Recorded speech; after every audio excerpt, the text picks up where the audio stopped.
இந்தியாவில் மோடி அரசு இப்போ 11வது வருஷம் முடிஞ்சு 12வது வருஷம். ஒரு நாளைக்கு கற்பழிப்பு வழக்குகள் 87, கொலை வழக்குகள் ஒரு நாளைக்கு 78, விவசாயிகள் தற்கொலை ஒரு நாளைக்கு 31. வேலை வாய்ப்பு என்பது சராசரியா தற்கொலை பண்ணிக்கிறவங்க வேலை இல்லைன்னு 9 பேர் ஒரு நாளைக்கு. ஆழ்கடத்தலின் காரணமாக ஒரு நாளைக்கு 6 பேர். இந்த தாழ்த்தப்பட்டவர்கள் மீது நடக்கிற வன்கொடுமைகளினால் 141 பேர் அவங்க மேல வழக்குகள். மாணவர்கள் தற்கொலை ஒரு நாளைக்கு 36, சைபர் கிரைம் 180. இது இந்தியாவினுடைய புள்ளி வரும். இது நான் கண்டுபிடிச்சு எடுத்துட்டு வரல, இது ஒன்றிய அரசு தருவது. இதை நான் மங்கைநல்லூரில் பேசவில்லை, நாடாளுமன்றத்தில் அம்மையார் நிர்மலா சீதாராமன் முன்னால் நின்று பேசியிருக்கிறோம். இங்க நீங்க இந்தியை படி என்று சொன்னால் இந்திக்கு எதிரி என்றெல்லாம் சொல்கிறார். நாங்கள் இந்திக்கு எதிரி அல்ல. இந்தி பேசுகிறவன் எங்களுக்கு எதிரி அல்ல. எங்கள் மீது திணிப்பதை நாங்கள் ஏற்க மாட்டோம். உலகத்தின் மூத்த மொழிகளில் முதன்மையான மொழி என் தாய்மொழி தமிழ் மொழி. இந்தி எப்போது தோன்றியது? 300 ஆண்டுகளுக்கு முன்னால். சமஸ்கிருத மொழியும் கரிபோல் என்ற மொழியும் சேர்ந்து உருவான ஒரு கலப்பு மொழி. சொந்த எழுத்து கிடையாது. ஆனால் எங்களுடைய மொழி எவ்வளவு பழமையானது என்பதை இன்றைக்கு நிரூபித்திருக்கிறோம். ஆதி காலத்தில் மனிதன், கற்கால மனிதன், கற்களை மட்டுமே ஆயுதமாக பயன்படுத்தினான். அதற்கு பின்னால் உலோக கால மனிதன் உலோகங்களை கண்டுபிடித்து அதை ஆயுதமாக பயன்படுத்தினான். அதற்கு பெயர் உலோக காலம் என்பார்கள், இரும்பு காலம் என்பார்கள்.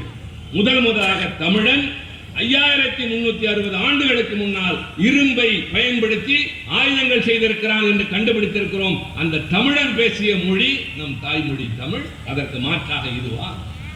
கேட்டால் சொல்கிறார்கள், யார் உங்களை தமிழை வேண்டாம் என்றது? மூன்றாவதாக ஒன்றை படிக்க கூடாதா? அதைத்தானே நாங்கள் சொல்கிறோம். மூன்றாவதாக இதைத்தான் படிக்க வேண்டும் என்று ஏன் சொல்கிறீர்கள்?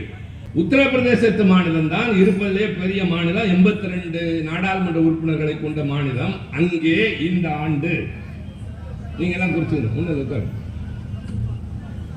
இந்த ஆண்டு உத்தரப்பிரதேசத்து மாநிலத்தில் இன்ட்ரெஸ்டிங் உங்களுக்கு 12 லட்சம் பேர் இந்தியில ஃபெயில் தாய்மொழியில 10வது 12வது படிக்கிற மாணவர்கள் உத்தரப்பிரதேசத்தில் இந்தியில் பயிலாகி இருக்கிறார்கள். அங்கேயே படிக்க அடுத்து செவ்வாய் கிரகத்தில் மனிதன் குடியேற வேண்டும்.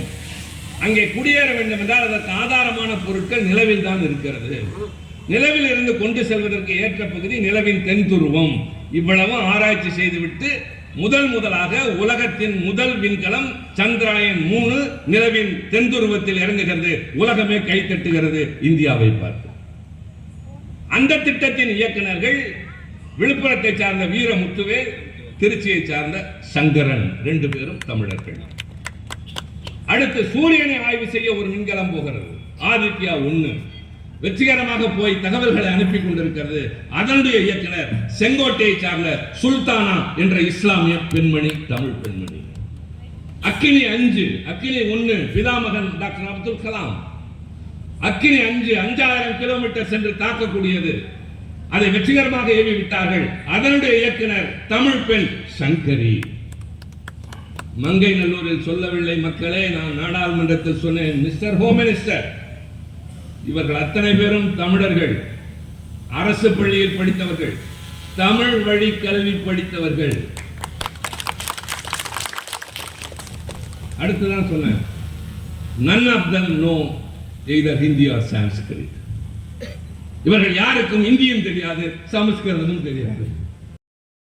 இந்த பணியை எங்களுக்கு ஒத்துழைப்பு நல்கிய ஒன்றியத்தினுடைய முன்னாள் பெருந்தலைவர் அன்பு சகோதரர் கே மகேந்திரன் அவர்களே, பதில் பேசினது கிடையாது யாரும். அப்புறம் இன்னொன்று கேட்போம், எதுக்கு ஜெயலலிதாவுக்கு பிள்ளைங்க இல்ல, குட்டி இல்ல, எதுக்காக? ஆனா ஒரே ஒரு பேச